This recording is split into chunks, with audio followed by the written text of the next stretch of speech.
ሰላም ጤና ይስጥልን የተከበራችሁ የቻናላችን ቤተሰቦች እንደምንላችኋል። የሰዓቱን ሰበር ዓለም አቀፍ ወሬዎችን ይዘን ቀርበናል። አብራችሁን ቆዩ። ዛሬ በመካከለኛው ምስራቅ ያለውን ከፍተኛ ውጥረትና የዓለምን ፖለቲካ አቅጣጫ ሊወስን የሚችል እጅግ አሳሳቢ መረጃ ይዘንላችሁ ቀርበናል። የኢራኑ ፕሬዝዳንት መሱድ ፔዜሽኪያን ሀገራቸው ከአሜሪካ ከእስራኤልና ከአውሮፓ ኃያላን ጋር ሁለንተናዊና የተሟላ ጦርነት ውስጥ መሆኗን በይፋ አውጀዋል። የፕሬዝዳንቱ መግለጫ መላውን ዓለም ያስደነገጠ ሲሆን በቀጣይ ቀናት ሊከሰት ለሚችል ወታደራዊ ግጭቶች እንደ ትልቅ የማስጠንቀቂያ ደወል ተወስዷል።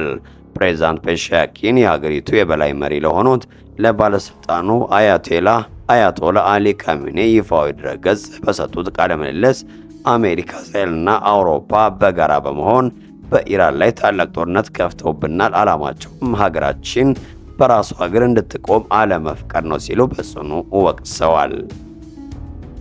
ፕሬዝዳንቱ አክለውም አሁን ያለው ሁኔታ ከዚህ ቀደም ኢራንና ኢራቅ ለ8 ዓመታት ካካሄዱትና በሺዎች የሚቆጠሩ ሰዎች ካለቁበት ደም አፋሳሽ ጦርነት በበለጠ እጅግ ውስብስብ፣ አስቸጋሪና አደገኛ መሆኑን ገልጸዋል።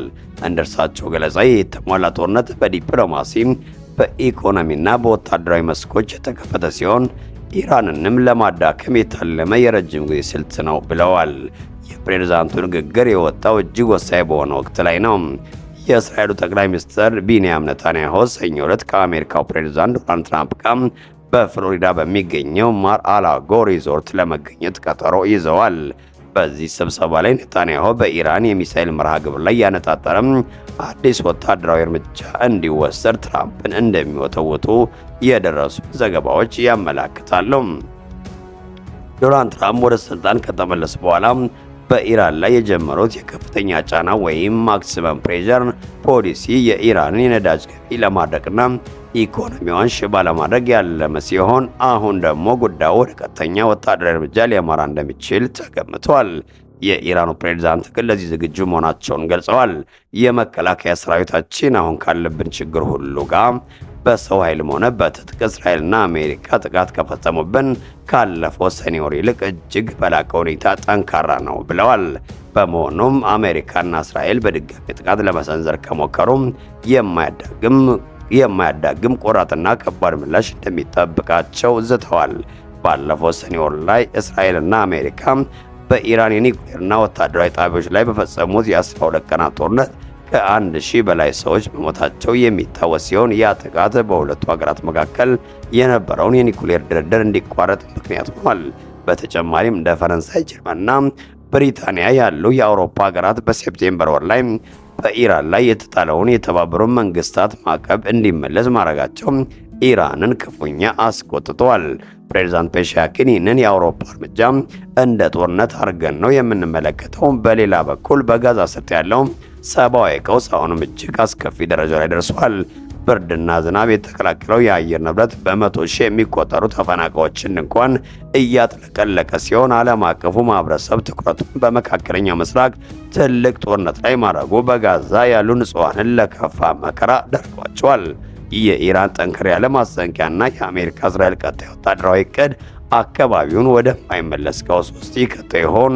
የዶናልድ ትራምፕና የኔታንያሁ ስብሰባ ምን አይነት ውሳኔዎችን ያስከትላል የሚለው የብዙዎች ጥያቄ ነው። እኛም ጉዳዩን በቅርበት እየተከታተልን ለእናንተ የምናደርስ ይሆናል። አብራችሁን ቆዩ።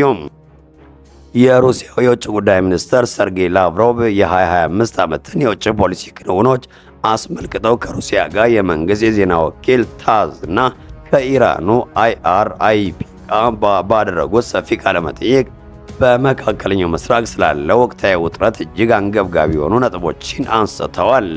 ሚኒስትሩ በንግግራቸው ኢራን ከምዕራባውያን የሚሰነዘርባትን ከፍተኛ ጫና፣ ማዕቀብና የፖለቲካ ጥቁር ማስፈራሪያ በከፍተኛ ትዕግስት እያለፈች መሆኑን አሞግሰዋል።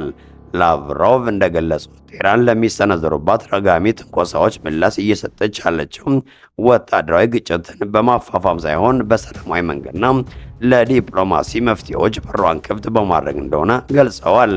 በተለይም በ25 ዓመት ውስጥ በኢራንና አሜሪካ መካከል የነበረውን ግንኙነት አስመልክቶ የቀረበ መረጃ እንደሚያመለክተው በአመት ውስጥ ብቻ በኦማን አሸማጋይነት 5 ዙር የኒውክሌር ድርድሮች ተካሂደው ነበር ተብሏል። በእነዚህ ድርድሮች ላይ የኢራኑ የውጭ ጉዳይ ሚኒስትር ሰኢድ አባስ አራግቺና የአሜሪካው ተደራዳሪ ቡድን መሪ ስቲቭ ስኮፍ ተሳትፈዋል። ሆኖም ግን እነዚህ ዲፕሎማሲ ጥረቶች ተጨባጭ ውጤት ሳይሰጡ መቅረታቸው ላቭሮቭ ጠቁመዋል። ለነዚህ እንደ ዋና ምክንያት የተቀመጠው እስራኤል በኢራን ላይ የፈጸመችው ወታደራዊ እርምጃና አሜሪካ በኢራን የኒውክሌር ተቋማት ላይ የሰነዘረችው ጥቃት የፈጠረው የጸጥታ መቃወስ ድርድሩን ገደል እንደከተተው ገልጸዋል። ላቭሮቭ በዚህ ቃለ መጠይቃቸው በጋዛ ሰርጥ ስላለው ሰብአዊ ቀውስ ጥልቅ ስጋታቸውን ገልጸዋል። በጋዛ አሁንም ድረስ ዘላቂ ሰላም መኖሩን መናገር ያለ ጊዜው ነው ያሉት ሚኒስትሩም የተኩስ አቁም ስምምነቶች በተደጋጋሚ መጣሳቸውና ሰብአዊ እርዳታዎች ለተቸገሩ ወገኖች እንዳይደርስ ከፍተኛ እገዳዎች መኖራቸውን ወቅሰዋል። ዓለም አቀፍ አሸማጋዮች ከፍተኛ የረሃብ እልቂትን ለመከላከል ጥረት ቢያደርጉም ወደፊት የጋዛ ዕጣ ፈንታውንም በጨለማ የተዋጠ መሆኑን አስታውቀዋል። ላቭሮቭ አክለውም ሐማስ እንዴት ይፈታል? ዓለም አቀፍ የሰላም አስከባሪ ኃይል እንዴትና በማን ይሰማራል? እንዲሁም የእስራኤል ጦር ከጋዛ መቼ ይወጣል? የሚሉ ወሳኝ ጥያቄዎች አሁንም ምላሽ አላገኙም ብለዋል። በመጨረሻም የሩሲያ የውጭ ጉዳይ ሚኒስትር ሰርጌይ ላቭሮቭ የሩሲያን ጽኑ አቋም በድጋሚ አረጋግጠዋል። ይህም በመካከለኛው ምስራቅ ዘላቂ ሰላም ሊመጣ የሚችለው በዓለም አቀፍ ሕግጋት መሰረት የፍልስጤምና የእስራኤል ግጭት ፍትሐዊ በሆነ መንገድ ሲፈታ ብቻ እንደሆነ ገልጸዋል። ሩሲያ ሉዓላዊነቷን የጠበቀና ራሷን የቻለች የፍልስጤም መንግስት ከእስራኤል ጎን ለጎን እንድትመሰረት የምታደርገውን ድጋፍ አጠናክራ እንደምትቀጥል ሚኒስትሩም በንግግራቸው መደምደሚያ ላይ አጽንኦት ሰጥተው ተናግረዋል። አድማጮቻችን፣ ለቻናላችን አዲስ የሆናችሁ ሰብስክራይብ በማድረግና የደውል ምልክቷን በመጫን ወቅታዊ መረጃዎችን በፍጥነት ያገኙ። ስላዳመጡን እናመሰግናለን። ሰናይ ጊዜ